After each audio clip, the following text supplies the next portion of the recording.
Paarkii Biyyaalessaa Awaash sababa qubannaa seeraan alaanii fi sababa garaagaraatiin miidhamaa jiru balaarraa baraaruuf hojiin seera kabachiisuu hojjetamaa akka jiru abbaan taayitaa eegumsaa fi kunuunsa bineensota bosonaa federaalaa ibse. Akililuu Gabruu gabaasa dabalataa qaba.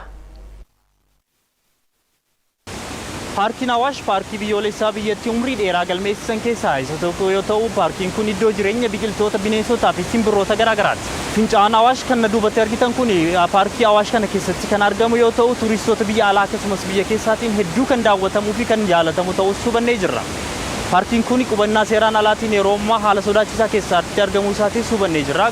Paarkiin Biyyaalessaa Awaash akaakuu bineensota hoosisanii 81 simbirroota 450 fi biqiloota garaagaraa hammachuudhaan bal'ina lafaa iskuweer kiiloomeetira 590 uwwisee argama. Sababa gadhiisii bineeldotaa fi qubannaa seeraan alaa paarkicha keessatti taasifamuun yeroo ammaa bineensonni bosonaa paarkichaaf miidhagina ta'an saalaa dabalatee balaaf saaxilamuu eegdotni paarkichaa ni ibsu. Barri keessa badaa jiru bara 2007 keessa inni badaadhaa jira. Insirraa jira waan sirraanatti fakkaata. Agama. Duraan bineensota meeqa akkasii fakkaata. Bineensonni hoggaa asillee jettu saalaa haga meeqa argataa jirra. Amma saalumtu dhabamaa jira. Nuuf galaa jira jenna maal agarra. Tokkolama horiin guute eesre. ከዓመት ዓመት የሆነ ነገር እየጎደለው ነው የሚሆነው። ያሽቆለቆለ የከብቱ እንትን ይገባል ሚናል እና ለተፈጥሮ ካለኝ አኳያ እንዴት እንደምገልጽልህ አላውቅም።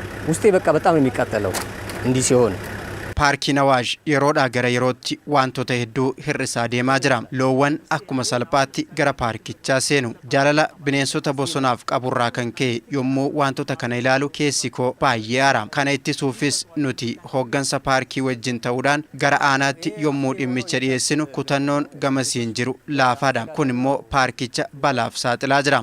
Dhiyeenya magaalaa Finfinneerraa qabuu fi qarqara daandii guddaa Jibuutii geessu irratti argamuunsaa turistoota biyya alaa fi biyya keessaan filatamaa akka isa taasise kan ibsan hoogganaan paarkii Biyyaalessaa Awaash obbo Salamoo Mangistee kallattii hundaanuu horsiisee bultoota carraan biraa hin uumamnee fi marfamuunsaas paarkicha rakkoolee adda addaaf saaxiluus ibsaniiru. በዚህ የኦሮሚያ አርብቶ አደር አለ፣ በዚህ ደግሞ የአፋር አርብቶ አደር አለ። በሁለቱ ክልል መካከል ነው ያለው። አርብቶ አደር ከመሆኑም በተጨማሪ ሁለት አይነት መሆናቸው kallattii gara tokkoon horsiisee bultoota Oromiyaatu jira.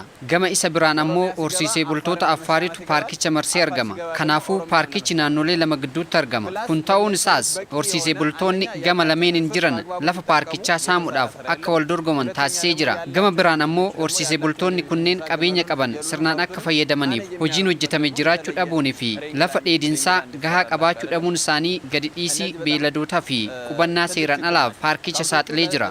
Rakkoo jiru bu'uurarraa furuuf yeroo gargaraatti marii horsiisee bultoota paarkicha marsanii argaman gidduutti taasifameen waliigaltee irra gahame bu'uura godhachuudhaan paarkicha gadhiisanii akka bahan taasifamaa jiraachuu obbo Salamoon ibsaniiru. Hoogganaa itti aanaa abbaa taayitaa eegumsaa fi kunuunsa bineensota bosonaa federaalaa obbo Salamoon Makonnon gama isaaniin paarkii Awaash balaarraa baraaruuf hojiin hubannoo uumuu fi seera kabachiisuu hojjetamaa akka jiru ibsu. Amma achi keessatti alseerummaan garmalee babal'atee jira.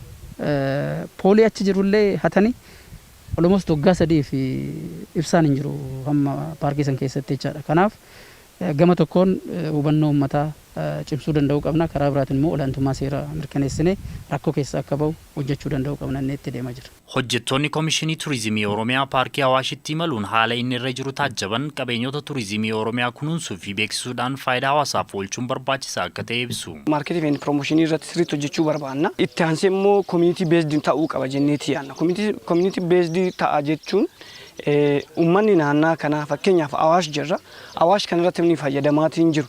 Dargaggeessi naannaa kanaa fayyadamaa jiru. Yoo gaala itti eeggatama ta'e malee qarshii itti argataatiin jiru.